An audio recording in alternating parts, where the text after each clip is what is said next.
Ever wanted to add a live scrolling effect in Power BI to make your dashboards more engaging? This visual is great for displaying live updates like latest sales and KPIs. To start, you need to head to the app marketplace, search for Scroller, and then add it to your visuals.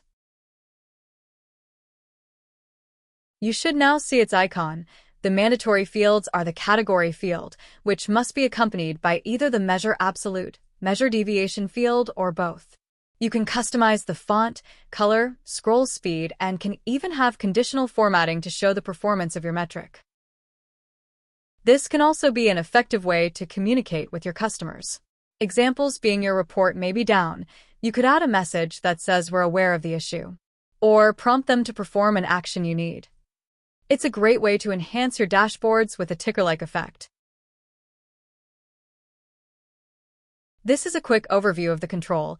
You could get further creative by having it display different messages to different people, but for now, if you have any questions, then let us know.